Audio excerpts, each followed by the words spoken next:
Recording started. Hi, everybody. Welcome back to episode 5 of our House Portlandia podcast. Today, we've got myself, Johnathan Addison, then we've got... Stephanie. Reed. Perfect. Okay. It's always so awkward when we do that in our openings. Yeah, we really should just do an opening sequence for that. But yeah, so we got John Addison, Stephanie Addison, Reed Tucker, and Emma. No last name. That said, today's subject matter is actually just going to be dynamic banter. We're all bringing a subject to the table where we just kind of talk about something that's on our mind, important to us, whatever the case may be. We actually don't know what each other's topics are, which is fine. I don't know that we all know what our topics are ourselves, which is also fine. So a couple of things that are coming up is just for housekeeping, if you will. We've got Reed Tucker's birthday party, which we are doing next week, which is probably going to impact into episode 6 as far as the recording because it's on Saturday, and we try to do the recordings on Saturday evening. So my thought about that, Reed, question for you is because we're doing cosmic tubing and it's at night, is the idea that could we do the podcast recording earlier in the day? Yeah, we could do that. Okay. What is your thought as far as the commute getting up to the mountain? Are we just going to all carpool? Are we going to take separate cars? How do you want to do that? Carpooling would probably be preferable. I can definitely take my Jeep up. I can put the back seat in. I maybe have a couple friends coming other than the family. Okay. Feel free to invite anybody you guys want to bring, like Patrick or Chu, but I don't see them enjoying being outside in the cold. No, I don't think so either. We are bringing Oliver. We measured him, so their cutoff is potentially. If he's coming, we're going to try to smuggle him in. He's in his boots. He's 47 into the 48 inches that they require. We figure with snow on the ground, maybe it'll bump him to the 48-inch mark, and they'll just be like, "All right, fine." So there's that. So I think that the podcast intention then is that we'll record earlier next weekend in the day on Saturday. The release time will be roughly the same, about midnight Saturday. It'll be early Sunday morning when it goes live and is public to all of the various feeds that individuals may or no one actually listens to use. So there's that. We've got a crab battle that is on the next weekend after that, which... I think there's about 10 of us going, right, Steph? 7 to 10, something like that? I don't know. Was there really that many of us going? Yeah. Wow. I still don't know if Jess wants to go. I asked her, and she just kind of never answered me. Okay. So, all right, cool. I'll be going at least. Do we have anything else for housekeeping? Anything we want to talk about? Anything upcoming? I do have a last name. It's Canadian. Oh. I'm a Canadian? Canadian. No, isn't your middle name the? M the Canadian? Okay. But you actually have like 17 names, like for public reasons that you said you don't really want to kind of mingle that out there, but you actually do have something like 17 names? I only have 4, and they all start with M. Right, so something like that? Mm-hmm. Okay, cool. All right, so I guess we'll get started. The order that we're going to go in is, as said, John, Stephanie, Reed, and then M. My topic that I kind of wanted to talk about was the political climate, which I know is not a popular subject as far as PC compatibility, if you will. But right now it is the second week, the end of the second week of January, and what we're facing in the United States is a government shutdown. So I am not very well versed in the coming and goings of the United States politics or politics as a whole. In fact, I often refer to Stephanie and I just say, "Hey, here are my beliefs." She knows what my belief system is, and she votes accordingly. So I don't know what political party I would be part of if I was. Minor felonies. Oh yeah, absolutely. I just say, hey, here is what I believe. Vote for me, and I just trust that. And I trust that that's what she's doing is voting in my interests. But that said, what I do care about, however, is the discord that exists between the parties within the government, the sections of the government, resulting in the the climate that we have now, where there's a shutdown, federal workers aren't getting paid, and I think, if I'm not mistaken, and by all means, somebody who is more versed in this, fill me in. It's because Trump wants his wall, and everyone's saying, "No, we're not giving you the budget for it." Yep. Essentially, that's the long story short, I guess. Okay, so what are your guys' thought on it? I was reading an article from, I think it was like CNN or something this morning, and they were saying, hey, if a government shutdown lasts longer than 2 weeks, which I think it's on its second week now, the amount of money that is lost in the various different markets exceeds the cost necessary to build said wall. So I guess my question to you guys as my peers, you kind of have a skewed perspective to the audience, by the way. Em is a Canadian. She resides in Canada at the time being. That said, what is your thought on that? Like, do we say no to the wall on principle, or do we just say, fine, take your wall, you're doing too much damage? And then what precedent does that set the next time that somebody sort of has I don't want to call it a tantrum, but steadfast in their belief the way that this one's going?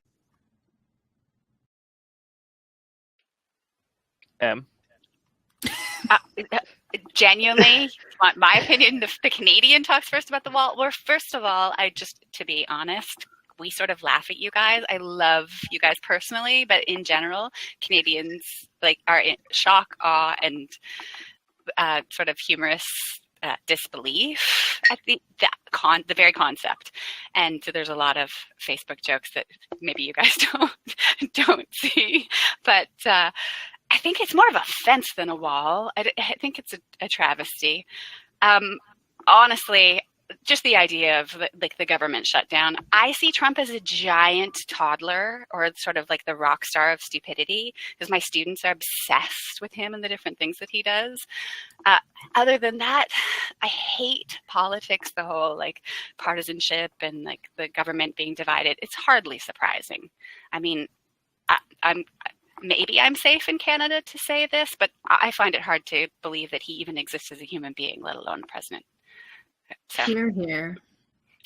Sure, and I think that you fall to the popular ear in regards to that, which is interesting. But I guess the question though is, do we, to prevent ongoing damage and strife, like when we think about this, we have military workers, we have anybody who's within a federal program is they're not getting their paychecks. They have mortgages, they have rent, they have groceries, they have kids, they have gas to put in their car, and so the question is, do we stay steadfast in not giving in and not coming to terms and saying, fine, build your wall, or and hold out despite the turmoil that it's causing in the individuals' lives, and then I guess from the way that the world sees us? Or do we just say, fine, have your wall because it's causing too many problems, it's already exceeded its the dollar value of the argument, but instead we're compromising then on the sort of as I said a moment ago, the precedent. It just says all you got to do is hold a temper tantrum until enough people are hurt, and that we just give in. But so didn't Obama do the same thing in order to get his Obamacare passed? He had an entire government shut down simply so he could get Obamacare. Okay, I don't know enough about it. Can anyone confirm? Yeah. What was it, 2012, 2013? When was Obamacare passed? Obama shut the government down for 10 days just to get his bill passed. And then it went through because I know Obamacare was a thing. Yeah, it's still a thing. And it went through... The Affordable Care Act was passed in 2010. That was 2013 was when the shutdown was, or shutdown.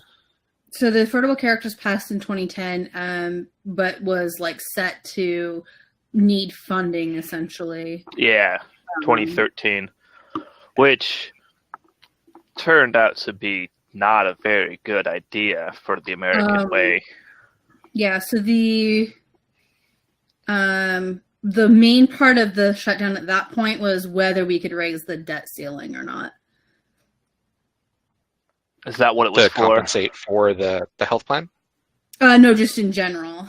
So The insurance marketplace, premium subsidies, taxes, and regulations had nothing. Those were all separate from the shutdown. The main thing was the individual mandate requiring people to have insurance. And then the debt ceiling, because the debt ceiling, we had it set to like apparently I'm just Googling here, 16.699 trillion. And so without the ability to borrow more, then we essentially would have defaulted on our loans. And the Republicans were saying, well, we're not going to let you raise the debt ceiling unless you do X, Y, Z. So it's pretty much the Republicans that caused the shutdown also. Well, which is... Okay, well, no. So now it's the Democrats causing the shutdown because they're not going to give Trump $5 billion. Well, the thing is, no one's wanting to give it. Trump has like 4 people that are like on his side at this point. Well, he's got millions upon millions of people who've got GoFundMe. Sure. Yeah, well, he's got like the people that matter. He doesn't. Will someone take a look? Take a look. What is the GoFundMe campaign at right now? They actually canceled it and refunded everybody. It just passed over 200 million. Huh. So here's the question, though. Sorry. Go ahead. No, go ahead. Does he have you guys behind him? So that's kind of the question we didn't approach. Do you believe in the wall personally? Oh no, it's stupid. It'll never work. Even if you build it's an idiotic thought to think that it would work. And all you're going to do is dam rivers, break up animal migration patterns. And you're not going to stop anything that it actually wants to. There's already a giant fence along pretty much the entire border anyways. Exactly. So what's the difference between a fenced and a reinforced fence? Mm-hmm. One's made out of wire, one's made out of concrete. Concrete will last longer than the wire. The overall maintenance costs will go down drastically. So here's my thought, and this is going to sound like very much tinfoil hat. But before we get into that, and I'm actually going to kind of do a quick poll of you guys really quick here in just a second, just to get an answer so we can move on to the next person. But first off, we know how middle name, the last name Canadian feels about Trump. Going down the list as I see it in the web chat, Stephanie, you're anti-Trump, yes? Yeah, you could say that. Okay, perfect. Right, Reed, how do you feel about Trump? Yes, no, thumbs up, thumbs down. Thumbs sideways. I'm just anti-federal government in general. Okay, perfect. So, and that answers kind of the question that I'll follow up with here on the end of my topic. But so essentially, to answer the question of like how we feel, does Trump have our support in regards to the wall? It sounds like it's just a fairly unanimous no.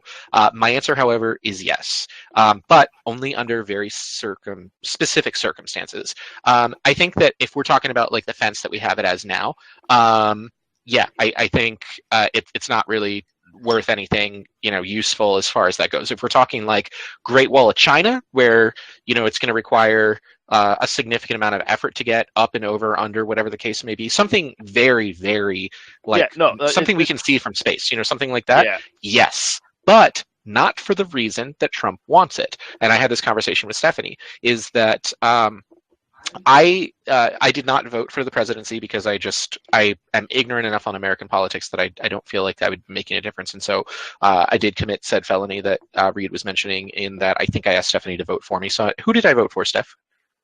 I don't know that I actually put you down, because I did I voted for Jill Stein, and I think that I didn't have you vote for anybody. Okay, cool. So I didn't vote. Anyway, that said, I would have voted for Trump. But again, not the reason why a lot of people did. I would have voted for Trump so that the world can wake up and say, holy shit, this is what happens. And then go, we need to do something different. Here are our glaring flaws that we have.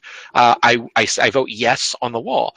But again, if it's some significant, notable wall, like I'm talking like... Wasn't the wall he wanted to build like 30 feet tall? Something like, I'm talking Lord of the Rings. The orcs got to do their giant ladders to get over it. Changes every time. He said he wants it to be a fence. He said he wants it to be concrete. He said he wants it to be steel slats. He said that he wants it like, oh, it's really just going to be a fence. No, it's going to be like the Great Wall of China. Like he himself. Well, we need like the DMZ on like the south border of America. We need Sure. 100 foot wide, 100 feet tall, 20 feet wide, 2 lanes going down both ways. We need barbed wire, tank traps, and landmines. Cool. Okay, so let's just say that's the case. Then I vote yes, but not for the popular people that are voting for that, but rather to keep the Americans out of Mexico, because I truly believe there is going to come a time when the United States is not the place to be, and we're going to be trying to do mass migration in south. And that, I think, is what the necessity of the wall is. I think the United States is the wall between Canada and Mexico, and I think that's a fantastic buffer for the Canadians. I think if there's going to be like palisade walls, that it should exist to keep Mexico sterile of a U.S. migration pattern that I expect to see sometime in the future. It could be hundreds of years, but I think that there's going to come a time when the United States is not the land of the free. So I guess my closing statement then is, because we all know that we're generally all anti-Trump, my question is, and closing to just get an answer out of everyone, is, knowing what's happening right now to everybody that's being affected by the government shutdown, do we thumbs up or thumbs down on giving him his wall? I thumbs up the wall. Steph? I think we're getting by piecemeal by piecemeal of getting people paid as we go. So I'm going to say that we don't negotiate with terrorists. Interesting. That's... As an economic question, it makes sense that those people need to feed their families, etc. But I see the wall as a social travesty. I see it as a statement that could create a social environment in the United States that speaks to what, I don't know, the way that Canadians sort of see your culture already, and that it's getting like potentially increasingly more divided culturally and more racist. So let's but you're sitting on a council seat right now, and they've come to you and they said, "What is your vote? How do you vote? Thumbs up for the wall, thumbs down?" Thumbs down. Knowing that the effect that it's having on the individual, what are your thoughts? I feel bad, but I think in the long run, the effects on society as a whole outweigh the financial effects. Interesting. Okay, so we got 2 people that don't negotiate with terrorists, and Reed and I thumbs up it. So, okay, interesting. All right, cool. Steph, your topic. My topic. I don't know. Like, that's a really heavy topic there. Bring us to the light then. Let's do something light. If you could change your name, would you? And what would you change it to? Ooh, you're first. What do you got? I think I would change my name. I really don't like the name Stephanie, just in general. I don't know what I would change it to, though. I think, like, I like shorter names. So maybe, like, I don't know. Steph? No, I don't like that either. I don't know. Like, whenever anyone says my name, like, instead of being like, "Oh, that's my name," I don't know. It's like, "Ugh, that's my name." I don't know. I would just change it to something maybe like Josie, or I don't know. Is Josie that people would call you Joe for short, right? That's fine. I could see that. I mean, other than the fact that like that's my biological father's name, and that would be fuck awful. But right. Okay. So give us a top 3 then. So we got Josie. I was almost named Stevie. I feel like that would have been okay. I knew it was Stevie. She was so okay. Next she's gonna say like, I wish my name was like Gretchen or Bartholomew. No. I also really like Charlotte. That's a good name. So Stephanie's too long, but Charlotte's shorter. Not that it's too long. I just don't like it. She just likes short names, except for every name she just named. Yeah. No, Josie's short. I don't know. Well, not necessarily short names, I guess. I just don't like Stephanie. I think Charlotte would be good, and then I would go by Charlie. Oh my God! Why are all your names like potentially boyish? I don't know. It's Steph trying to tell us something. I also, which is really funny because there's Agents of S.H.I.E.L.D. and there's Bobby. I kind of like that too. Oh, the British chick. Is she still a thing? Is she still around? I haven't watched since like season 4. She's not English, is she? Which was the English chick? I thought her name was Bobby. Was the English chick? No, Bobby the brunette. You're talking about Fitzsimmons, whichever one. Yeah. Oh yeah. She's adorable. Yeah. Okay. So yeah, Stephanie apparently has penis envy in her names. Steph, on your list in the chat, what order does it go in? Who's next on your list? I am. You are. Mine goes Steph, John, M. Reed. Okay, so John then. As far as changing name, no, I'm totally cool with John. But we did have a conversation about changing the last name because I am the only person in the Addison family that has nothing to do with the Addison family. I just happen to be there, which is weird. We talked about changing my last name to Thundercleese and to Alexander.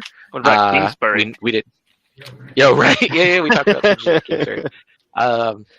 No, but not actually Thundercleese, but we did talk about changing it to Alexander for a couple of different reasons. And when we were getting married, how did that go? Like, we realized that it was something that we could do, but we didn't realize that it was like something as simple as it was. What happened? We thought that what we would have had to do is have you change your last name, go through like an actual legal name change, and then me adopt that new last name when you get married.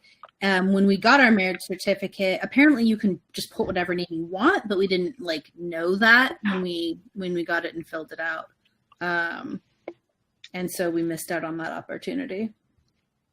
Cool. But would that actually legally change your name, or would that just make your marriage certificate invalid? No, you put in your existing name and then you write your new name. So and then you have to do the filing. So there's still the filing. Yeah. So for my new name, I wrote Stephanie Addison, and then you have to take that paper once you actually get it filled out, and then you have to take it to like Social Security office and the DMV and all of that, so that you can get all your official stuff updated. Oh, okay. Yeah. But yeah, no, we thought about it for that reason, and then we decided not to, simply because we thought that there was a lot of effort in there. I think given a redo, knowing what I know now, like if I was just rewind in time, that's the sound of rewinding, by the way.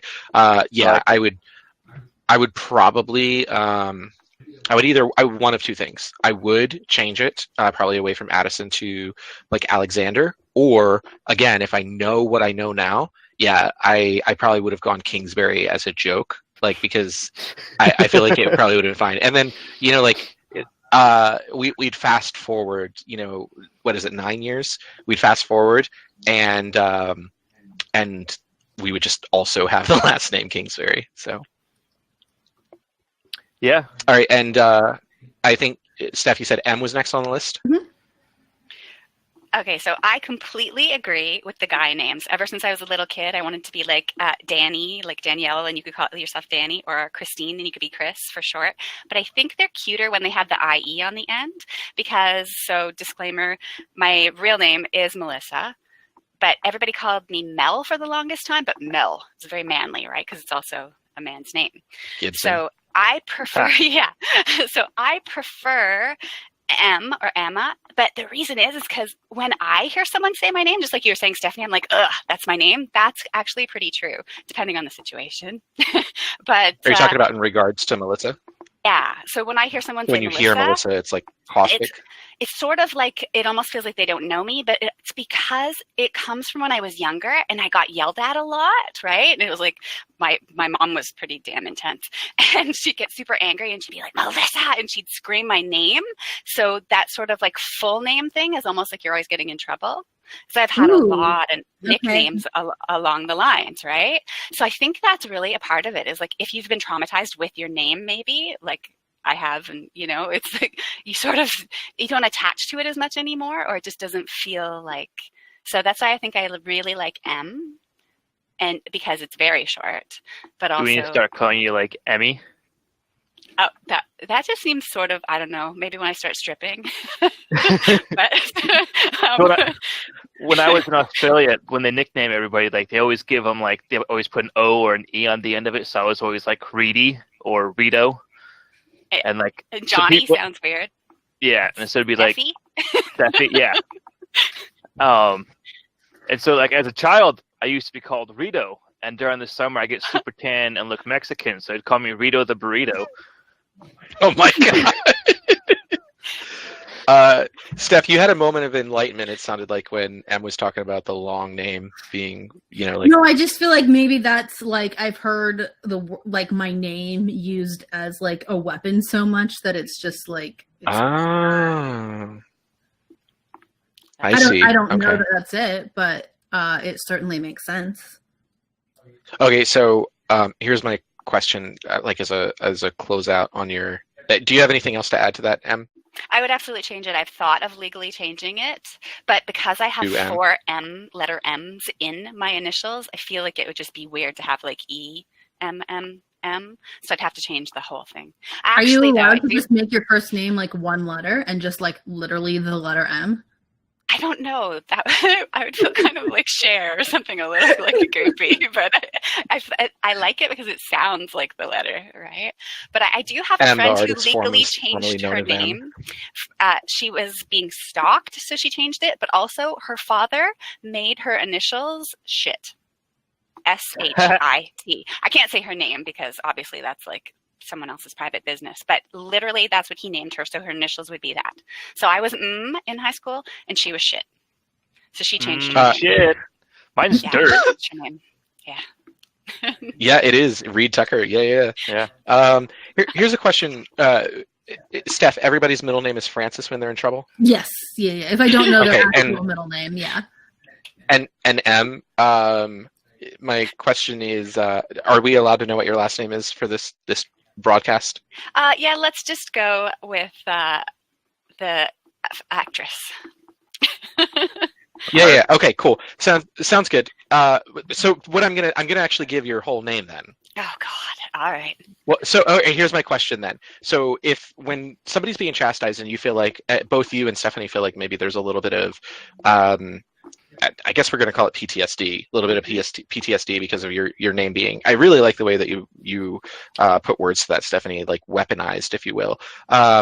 So are you going to have like PTSD? So we're a little bit of background for people in the crowd, the audience, if you will. I need to get a soundboard so I can just do like the background noise or like cheers and laugh tracks. Anyway, so. Are you going to get yourself into trouble, like throwing up on yourself for the beach house birthday party in April? Em? You are not talking to me. Probably. Okay, so let's just assume you get in trouble. Are you going to have PTSD flashbacks? Not that PTSD is a joke, by the way. If you have trouble, please seek out the many different forms of help that's out there. But are you going to have PTSD flashbacks if Stephanie yells at you and she's like, Melissa Francis Mary Margaret McCarthy Jr. the Third? Like, if I am assuming she's also going to be, I'm hoping anyway, that we're all going to be really professionally drunk. So if she can manage to get all that out, I'll probably like pee my pants laughing. But yeah, no, the reason why the whole full name does not give me trauma is because it doesn't give me trauma because no one could ever yell it like while they were angry. Imagine trying to say Melissa snap while you're. I would like to say that we should do a challenge on all of us like getting super drunk and trying to do that, especially if we're going to do it on camera. I would also like to preface it with, I have faith that all of us can do it. And in case you're listening, I think all of us can do it. I'm not so sure about Jess. Yeah, I don't know if Jess can do it. I don't think she could do it. Angry though? I don't want angry professional Americans screaming at me. Canadians are already secretly afraid of you guys. Yeah. Just Canadian. Okay, cool. So, Steph, you got anything else to like close out on that? Nope, it's just Reed's turn. Right. I kind of like my name. It's got some family history to it. My dad's name is Daryl, so share my dad's name makes it super nice when I have to go deposit like checks for the business. To clarify, sorry to cut you off here, but for the people that don't know, Reed is Reed, but his actual name is Daryl. So go on. Yeah. So my dad's name is Daryl, so that makes it nice when I'm trying to do stuff. I also like the name. My middle name. Why do you have all of us call you Reed instead of Daryl then? Because I've always grown up being called Reed just to avoid the confusion of Daryl being yelled in the house by my mother. So it's not just like Daryl, and then we're not sure which one my mom would trying to yell at. So we just always called me Reed. Do you have an official junior at the end of your name? No, I don't. Does your dad call you Daryl, or does he call you Reed? No, he just calls me Reed. Oh, that's weird. Because it's always weird when we're out in public with you and you come across somebody that you know and everyone greets you like, "Oh, hey, Daryl." Like, I don't know who the hell they're talking to. Daryl. Okay. Yeah. There's like every person that we've encountered that were strangers to us that's greeted you as people have called you Daryl, and we're like, "Oh, that's super weird to our ears." I don't recall any of this. Huh? Where were we? There's been like downtown Hillsborough. We ran into a couple of people. There was one. The guy that has like their storage shed thing. Yeah, where the green truck was stored. Oh, yeah. He calls me Daryl just because he's good friends with my dad, so it's just kind of a joke we have. And then some old people that I used to work with always called me Daryl just because I never corrected them, so they always knew me as Daryl. I went by Daryl in Australia. Oh, that'd be cool in an Australian accent. Because Daryl-y and Daryl-o is hard to do. Yeah, at work in Australia. Oh gosh, I was gonna say something like really not appropriate. Oh man, I don't think you would do it. No, I was just gonna say like if they're like, "Hey, Daryl-o," like the thing, like low fat dairy. No, I'm just saying like if someone were really, "Oh yeah, my name's God," I just have to say, my name is Darrell. Yeah, but you know where I'm going with it. But like if someone was like, "Yeah, we're gonna interview somebody named Darelio or Daryl-o or something." Yeah, that's really tough to say. Daryl-y. I'm not gonna see you like with super giant sideburns and mullet going. Like that's not who I would see in my head. I'm just saying that because I used to have. See Reed? I used to have mullets. Reed used to have a big fucking mullet and sideburns and shit. No. Yeah, yes. Seriously. No. Have you never seen me with a mullet and sideburns? Oh man, I was rocking that. The run like right after you got it done when it was like super mullet. You should send her that photo. Joe Dirt. We should find that photo. And there's an Instagram of like me inside the barbershop somewhere. Jess has a timestamp. 53 minutes. So that I'm telling myself this 53 minutes so I can at this timestamp in the video is going to be a picture of Reed with its like mullet sideburns. Actually, I don't know if I had my sideburns with my mullet. I think I had them at separate times. I think I got rid of my sideburns just before I got my mullet. So if you had to change your name, what would you change it to? Yeah. McLovin. Curiosity. You'd call it like that would be your first name, last name, McLovin? McLovin. No, I don't know. I've never thought about it, so I don't actually have an idea. Tucker McLovin? I've always just like, hi, my name is Daryl, and I like to potty. My name is John, and I too like to party. No, John, you can't party too. I am a party. Okay, cool. Does that wrap that up for Steph's topic? Mm-hmm. Okay, cool. Next up, we got Reed. Okay, what did you used to think that was fancy as a child that you no longer think is fancy? Sushi. Oh, sushi. Interesting. Because, like, for me, it was like going to Red Robin. It was just like, ooh, we're going to Red Robin. It's going to be fancy.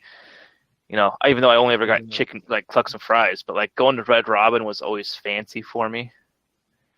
Or, like, my sister or like a Shirley Temple at like Juan, Colorado or something like that. We're just like, ooh, oh shit, Shirley Temple for sure. No, for sure that. Yep.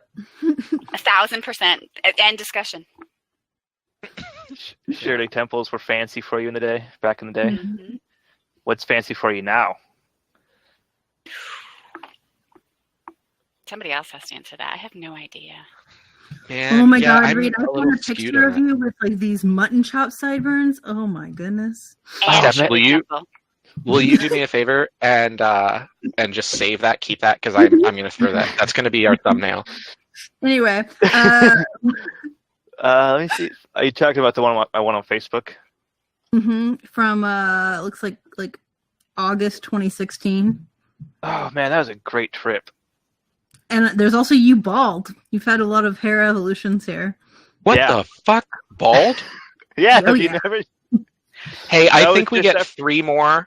If I say it now, you know what? I'm going to say it now. It's going to burn one. So we only get 2 more fucks after that one that I just said. But wait. Before it has to get marked as explicit. So. Oh, snap. Okay. We're going to have to start bleeping stuff here in a minute, John. So fancy. We got Reed's fancy. Clucks and fries and Shirley Temples. Red Robin, man. What's fancy for you now, though, Reed, so I can have something benchmarked to use against it? What the heck? I think that's just made a loud noise. Something fancy now? I'd say like anything over like a $30 bench, like $30. Like wait, are we talking about food? 30? Okay, yeah. Yeah, like $30 food. What? See, okay, this is something I was thinking about 2 days in the shower. I've showered since then, but 2 days ago I was in the shower, and I was thinking to myself, I was like, oh man, if I buy that, it's going to be like $400. And then I was like, $400 is not like a ton of money. Hey, could we? I appreciate that, but I think that sound goes into the recording. Oh, does it? My apologies. Yeah, no worries. So I was thinking about it, and I was like, yeah, $400 isn't really a lot. Like, I just had to drop another $700 and some odd dollars, $760 or $80, something like that, on another clutch component. And so can you not return your other one since they sent you like the wrong one? No, I got one of the components returned. The other one I ordered over a year ago, and so I'm just gonna have to try to sell it. It's brand new, but it's brand new in a box sitting in my living room for the last year. So I'm gonna just try to find somebody in the community. Anyway, but that's what I'm getting at, though, is that like if we rewind 10 years and then 20 years and then like, or 10, let's do 10, 15, 20, like back, and like if you were to tell somebody, 13-year-old me, hey, that's gonna cost $780, like no, and now it's just like, oh, that's just kind of what it is. So I think my perspective, obviously we said what was fancy then, what's fancy now, so our perspective is definitely skewed, but I don't know. I think it would depend on what it was. Like if we're talking food, I'd say anything that's more than probably $60, $50-$60 a person. If we're talking like a sort of an event, I'd say anything that is like that has a dress code. Anything that has a dress code is what I would call fancy. If it's something like a car, it has to be a car that costs more than $180,000. Otherwise, it's not really fancy to me. So yeah, I don't know. Do cars get fancy or do they just get exotic? They do both. It depends on where you're going. Like if we're looking at like the luxury cush, and that's skewed quite a bit in today's modern age too. Like Nissan makes luxury cars, not even their Infiniti brand, but just Nissan. A lot of people historically would look at BMWs and go, wow, that's a really fancy car. But BMWs are one of the most common cars in Oregon, second to Subaru. So, I don't know. It's funny everybody went to food because I was trying to come up with an answer and you guys were talking about food and Reed was like $30 and you said $60. I have gone out to dinners with just 2 people and spent like $350 and thought, well, yes, it's expensive, I'm talking like $30 a person. Like, if I look at that, like, okay, so it's Canadian, so it's like $5 American, but literally like $350 bill, right, including the tip and alcohol. And you're plastered, but we do need to give a comparison, though. Something to note is that, and this is something that we discovered in our recent trip to Canada. Not to cut you off, Em, I'm really sorry, but so let's say we take that $350. If you guys hear keyboard noise, I apologize. It's a mechanical keyboard, and I'm doing some quick maths. But so if we look, and you said you spent $350 on food before, yes? 2 people, yeah. And okay, and that's a fancy meal. Yeah, so if we take that, where you like have the chef just bring you everything, that's fancy to me, like that idea. But $350 divided by 2 is $175 per person. Something that we need to take into account, though, is that yes, there's a clear line in the difference between Canadian currency and American currency, and it is not that significant. It's like 30%, which is significant, but not $350 for a couple or $175 a person in meal.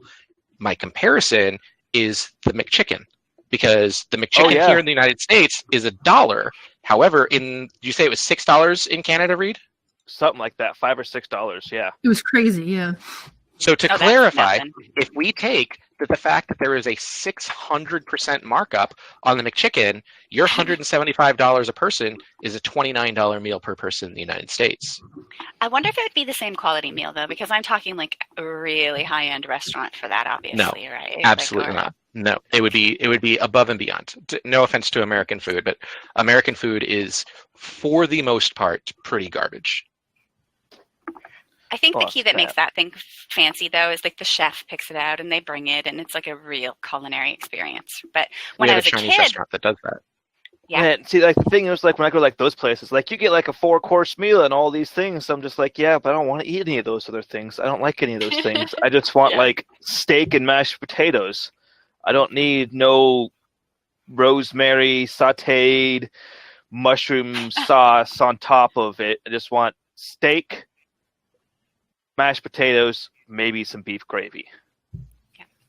Which is what I thought was fancy when I was younger. Like, I grew up in poverty and a lot of times on a farm. So going out anywhere for dinner was great. Like, there was this Ponderosa buffet where we all went, this like huge group of people, and made a total mess. And I thought it was fancy, and I was always thinking, oh, they're so embarrassing. Like, as a very young child, right? Because they made a mess. Like, my uncle would literally serve salad out of the bowl with his hand and like eat with his hands and stuff.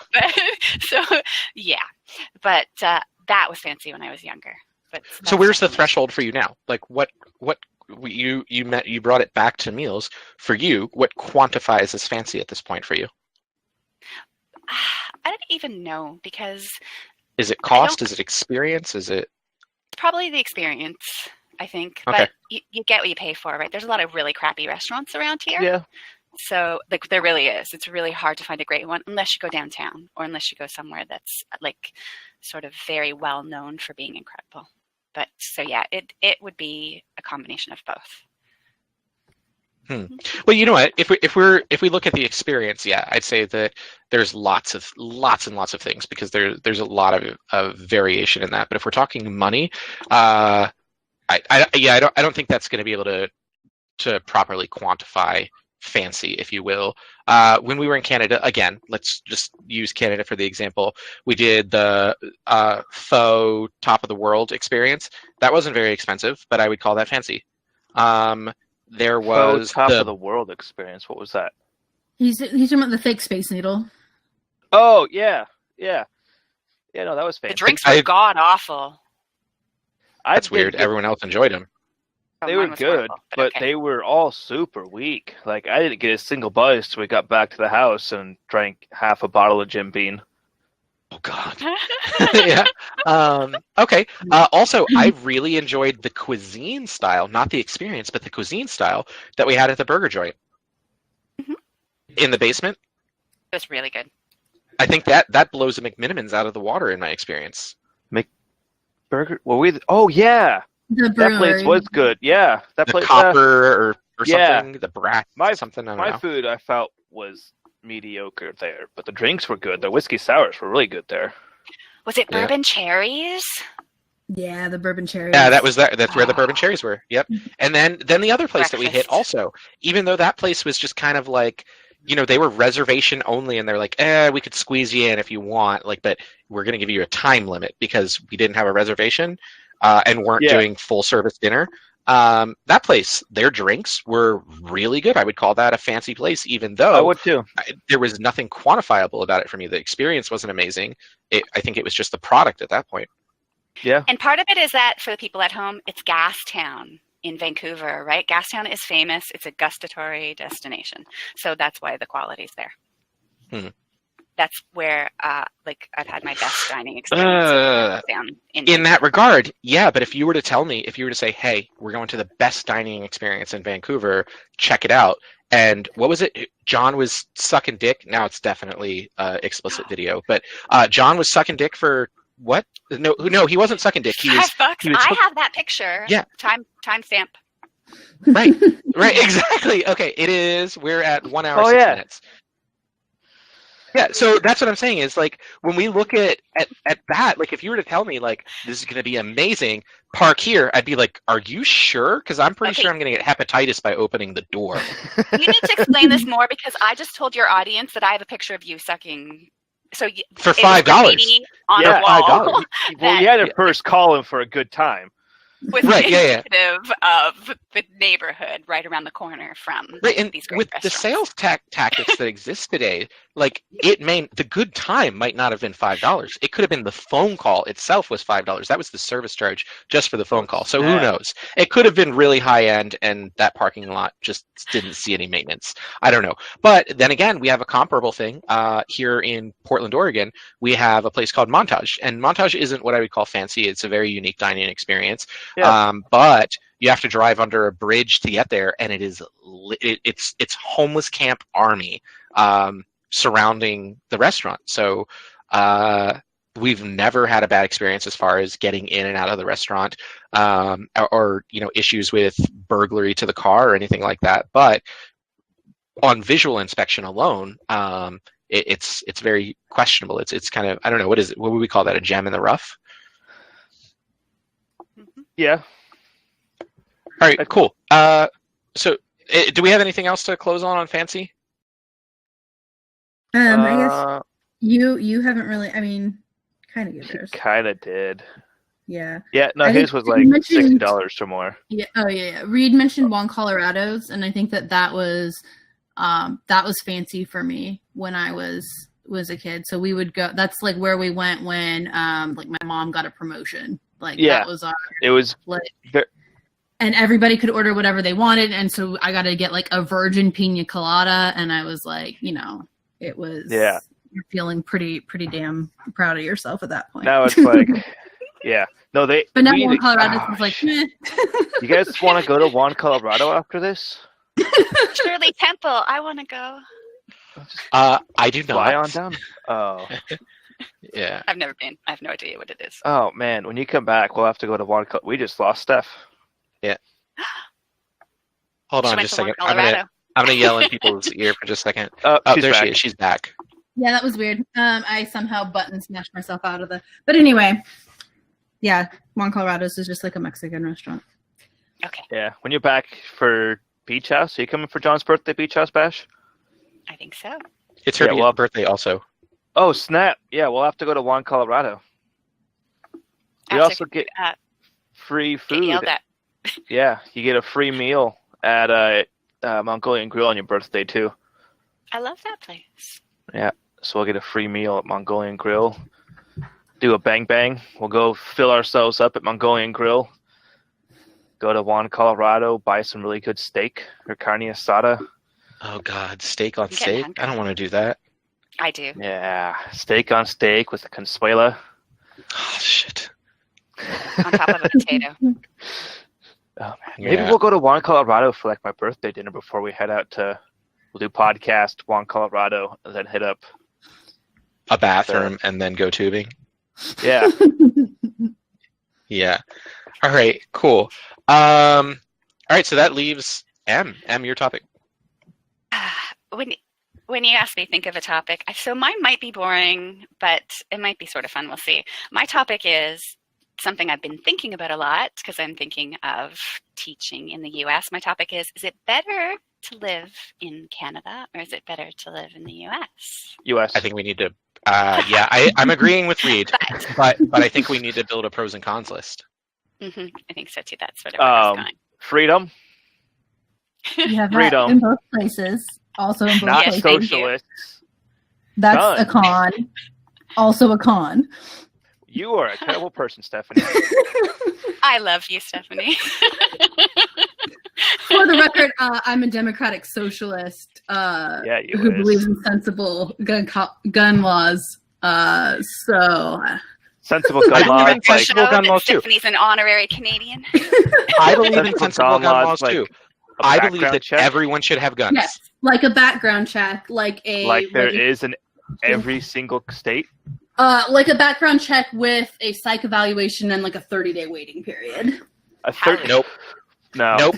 A gun will come out and I'll be like, oh my God, I need this gun. And then there's a shooting trip and I'm like, I need to go get a gun for the shooting trip. And now I got to wait a month. Yeah, and then the thing is, like, if you're going to buy a gun to murder somebody, a 30-day waiting period isn't going to change. You just have to buy the gun 30 days before you kill them. Right, and then that gives you 30 days to plan out your murder. That's not a cooldown. No, that's a plotting, make it more difficult to get caught. Like, here, murderer, let's make it easier for you to get away with it. I don't know. So I think if we not to go away from the topic of teaching the United States, because shooting people is not the same thing. Although maybe it is. Yes, it definitely is. But that's honestly something you have to think about as wanting to be a teacher in the United States. I know. I'm probably going to get shot at, or one of my colleagues is going to get shot at, or the school's going to go into lockdown. And like, are you mentally prepared to be able to do that? Oh, and I would want a gun. I know, like, which is insane because I'm a Canadian, and just honestly, I think teachers should be armed. I do too. I absolutely believe every single teacher should undergo the psych eval and then be armed. I don't want the teachers that like throw books and punch kids in the face to be armed. Or like even the ones that are like, I'm gonna bang it out with a 16-year-old or whatever. I think they should have guns. Fine. Yeah. But I can hear myself through Stephanie and the door is closed and it's 1,000 degrees. But I'll just talk quieter. Where was I? I think that if we were to go to Wild West days, we had like somebody, the bandit, blah blah blah, and their gang. But like in today's world, with the technology that we have, if blah blah blah and his gang popped up, they'd be mowed down in a heartbeat. Yeah. If everyone had guns, everyone had guns, I think it would be fantastic. Well, there wouldn't be gangs because the gang members have all killed each other off by now. And there would probably be collateral, but I don't know. So speaking of guns, well, obviously we have to look at murder statistics and that kind of thing to compare the two countries, right? And being a teacher, I did some nerdy research and looked at the murder rates, which are kind of surprising when they compare different countries. Canada has 1.7 murders per 100,000 people. This is around 2011. The USA has 5.2. Brazil has 25.5. Well, so Brazil's real bad. Yeah. Really but the life expectancy overall is similar, 81 in Canada, 78.7 in the U.S. That's falling down in Russia.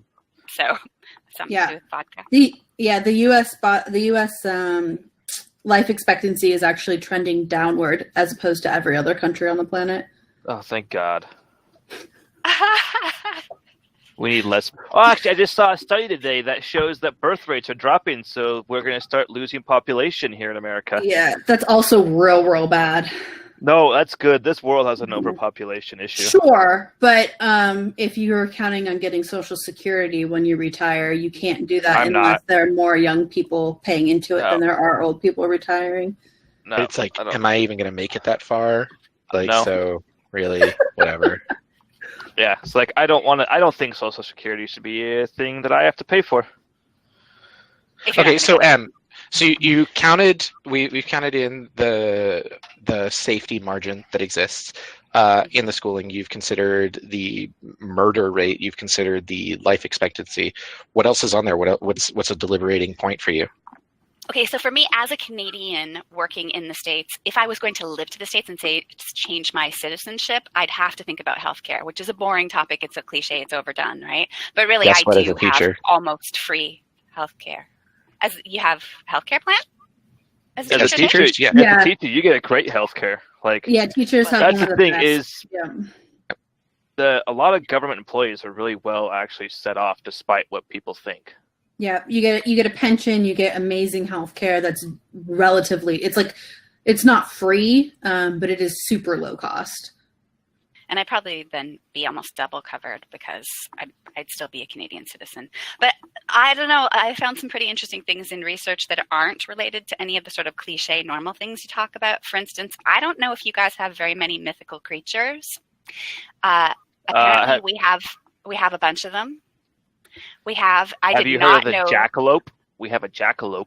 I love the jackalope. Honestly, I know exactly what you're talking about, and there's another reason to move to America. Years. You might have just swayed me. I'm not even kidding. That's the tipping point. Freedom, free TV, guns, free telephones, the jackalope. And you'll hear something really funny that Stephanie and I just discovered today.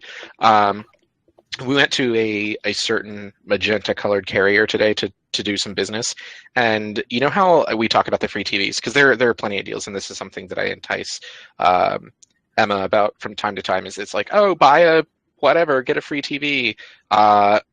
There's a dentist. He's like, make an appointment, get a free iPhone. But and we talk about, like Stephanie's phone was free. She got it. How much was it at the time, Steph? A little over $1,000, and your phone was free because I got one.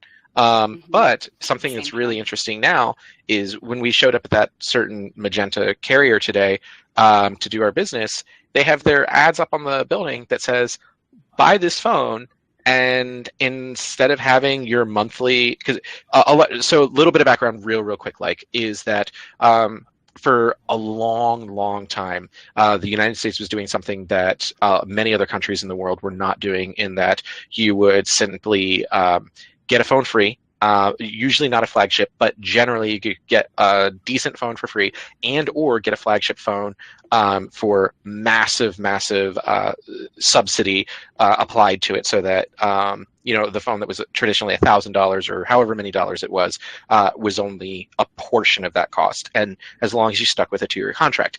Then what we've done over in the last handful of years is sort of went with the rest of the world, in that you purchase the phone with somewhere between 0 and some percent down, and then you continue to pay off the remainder of the phone, generally at a 0 to low interest rate, over the course of the contract of the line, which was the payment was the contract, not the line of service. And that is the case almost everywhere in the United States, to the best of my knowledge. There are still get this one free when you sign up for Alliance, et cetera, et cetera. But the general is you purchase the phone from 0 to a certain percentage down, and the remaining balance of the cost of the device over the course of a couple of years. That said, we were at that magenta carrier today, and it was kind of interesting because you select the phone. It was for select phones, but you purchase that phone, and your monthly payment towards the device, paying down the device cost, was your phone bill. There wasn't anything else. It's like, hey, buy this phone, and your monthly payment to the phone is unlimited everything for service with that device. What? So you just buy a $1,000 phone, you put $900 down, and you're paying $100 over the next 2 years? No. So this particular one was. There's a lot of contention around it, right? So it's their normal price. It's $40 for unlimited everything and the phone a month. But you have to trade in your existing phone to them, and you also have to buy it has to be 4 lines of service. You get 4 lines with 4 phones for $160. Right. But amazing, that's 4 lines, unlimited everything for $160, and it is a flagship device. The device that they were showing was the Samsung Galaxy S9. Yeah. Oh, okay. So you get an S9. $130. And you have limited. It costs you $25 to call me. Yeah. And yeah. So so we're looking at cons. You're going to get shot while you're teaching. You're 5 times more likely to get murdered as an overall in the United States than you are in Canada. Your life expectancy is 2 years ish shorter, but you get free TV, free phone, stable, fast internet. You do get really, really, really good health insurance. You get a pension plan. What else do we got, guys? What are the My liver pros? will disintegrate, so you can That's probably because knock of your years crowd. off. That's your crowd. And also, That's your I like crowd. it. I think that's going to get like, toned down here soon. Your chances of being murdered are going to drop drastically if you're not in a major city. That's also true. Like if you're like not in like Chicago or where it's like because we're looking at murders. national trend, not like I'm curious what it looks like Vancouver-ish, Vancouver major BC versus Portland major Oregon. Yeah, I'm curious about that. But you're right, Stephanie. The murder alcohol rate thing, I think, is going to go down. The murder rate in Portland is 3.4 per. What is that? 100,000? Yeah, 3.4 per 100,000. And what is it in Vancouver, BC? But I don't live in the city either. But I'm not going to say where I live because everyone knows like all of my names now. No, it's BC. BC is actually one of the higher snap homicide rates in Canada. Let's see. It's all the rain. It's sad. But is it higher or less than 3 per 100,000? That's what I'm looking at. Because it's giving you numbers, and that's not very helpful. While we're on that subject about murder, yeah, there's a bunch, so it's essentially just up. So your chance of being murdered would actually drop less. Yeah. No, it's still like way low. It's still at there was 118 murders in all of 2017 in BC. In the entire province, which is huge because our country is huge. But yeah, so which is lower than it was in the 90s or even 2002. So nice research. So the real difficulty is, though, we do have mythical creatures, and I just discovered today that we have a Wendigo, which is like a First Nations cannibalistic wild man, like Fallout 76 style, and I feel like that could up my chances of being murdered. Yeah, and then eaten. They never even find your body. You just stop showing up to work, and they'd be like, "Where's them?" Yeah, exactly. And I'm sort of over that fear in the States because that was my first concern when I went down there to meet all of you guys. We also my have family Bigfoot. made me give them John's name and all sorts of information. Is please stop posting links. No one. They're fine. Man, that link didn't even work. Yeah, no, it sure didn't. Anyway, this Wendigo thing is the most terrifying thing I've ever seen in my life. So I agree wholeheartedly. I'm looking at a picture of it right now. We also have the Sasquatch, which is described on this site as a giant sloth-like creature known as the beaver eater. So I don't know if that counts as a pro or a con. We've got Sasquatch. Yeah, we have Bigfoot and Sasquatch here too. So it's the beaver eater. Okay. Yeah. Do you just have an explosion of lesbian population? Well, okay, so and apparently he goes really slowly because he's sloth-like, and that could be an advantage or a disadvantage. But I think we're definitely going for that rating. But you're also going to be closer to the Chupacabra by moving to America. Oh, no, I'm not messing around with that. I've watched the X-Files. And then there's also the Ogopogo, but I think he's pretty cute. Ogopogo? Is that the frog? He's like Nessie, the Loch Ness monster. He's not a frog. Yeah. He's like a sea snake. So I want to come back to the murder thing real quick, if we can, for just a second. Okay. Because Steph, you said it was 119 people homicide for last year. Well, it's just all of the. So our murder rate in Portland. I'll just do murder rate. Well, no. There's a reason I asked, because there's 631,486 people in Vancouver as the major city, and if there were 119 people, that's one every 5,300. And if the murder rate is 1 out of 100,000 for Oregon, with our current rate, that's 1 out of every 33,000 people. So that sounds like you're 6 times more likely to get murdered in Vancouver. That doesn't make sense. No, you're not. So you're at 3.4. Yeah, you're at 3.4. in Portland, 3.4 per 100,000. You've got Edmonton. I don't know where Edmonton is at, but Edmonton is the country. So Edmonton is 4.28 homicides per 100,000. That's because it's Edmonton. If I had the winter that cold, I'd kill somebody too. Yeah, but Edmonton isn't in Vancouver. No, it's not. But it's close. But it's yeah, 1.5. So let's do it this way. Let's do it this way. Is if we look at 1.5. 1.5. Yeah. Let's just take last year. How many people were killed? You said 119 people in Vancouver. Yeah. How many people were murdered last year in Forest Grove? Oh, like no one, I'm sure. Zero. But that's Vancouver. You have to compare where I actually live, which please don't say that out loud because I don't know. Yeah, no, that's fine. Okay, so you're worried about not really. There definitely were people that were killed in, like there were a few. There was like a bombing. There was those like kids that got ran over, which that wasn't technically, they weren't like murdered, but like I don't know if that counts. Bombing. Okay, so here's a dark question. How many people? Apparently. Sorry, go ahead. Oh, that was 2017. Yeah, I don't know. I just googled Forest Grove murder. How many people have you guys known in your lifetime who have been murdered? Like actually known people who have been murdered? Ooh, I did quantify murder. Okay, so I'm not talking like military. I'm not talking So okay. Personally, like civilian, known a person as a family or a friend, and they've been murdered. 0. Yeah, I was going to say, unless you count a snake, 0. 4. What? Mm-hmm. Yeah, so it sounds like you need to move to the United States.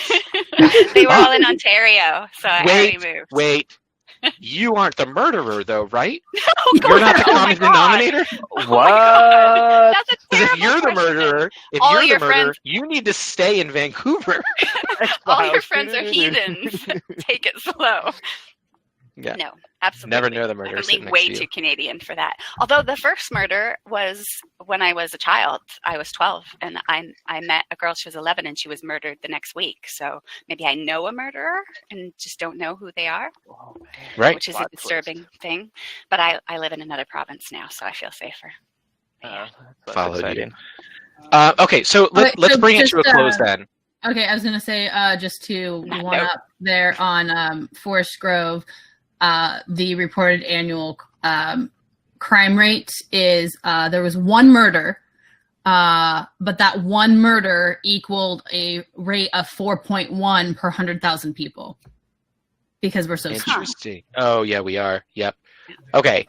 But yeah, I don't know. All right, cool. So it sounds like you're equally likely to get murdered. Probably not by a mythical creature. We have lots of vampires, though. So there's that. Have you ever watched Grimm? Because those all live here in Portland. Mm-hmm. Oh yeah, that's right. It's filmed here. Yep.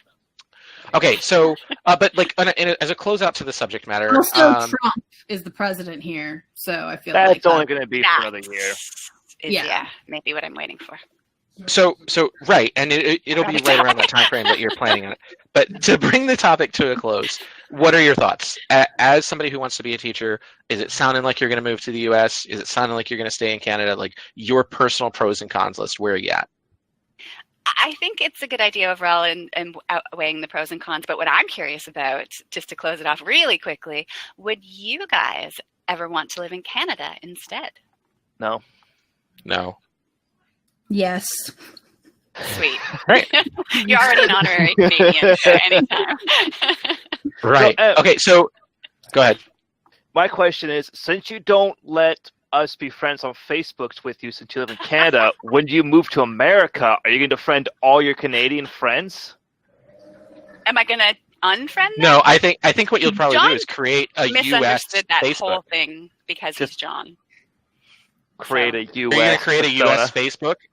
Sure. Which got just USA. US. Yeah. Yeah. I'll change my name and yeah. To Dorelio. How mad would you be, Reed? I'd actually think that's hilarious. I wouldn't even be mad. It would be Dorelio Kingsbury. Dorelio Kingsbury. Oh damn. Oh no, there is a Derulo.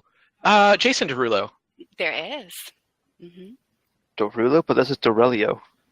Yeah, but that's you don't have the E. You can just have the O or the E, but it could be Dorello, which is Derulo. Derulo. Yeah. All right, cool. So, do we have any closing subject? I don't know what our recording length is, but our total meeting runtime is 90 minutes. Do we have anything else that we want to go over? Miss you, Jess. Hope you're having fun at the beach. Nice to have Em on finally. It was fun. Thank you.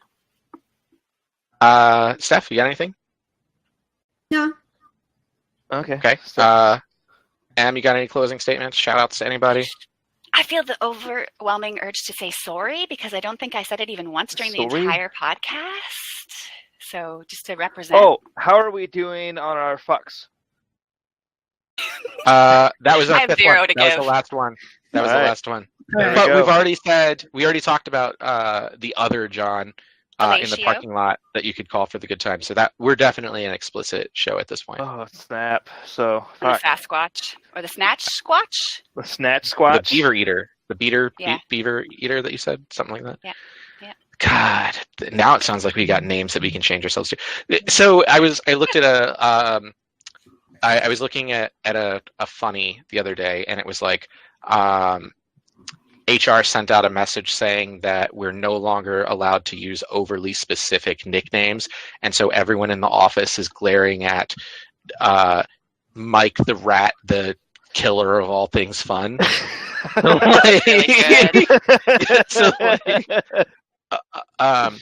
So now I just feel like we go back. If we were to change our name to anything, like we got the Snatch Squatch, we got the Beaver Eater, we got Jason Derulo Tucker.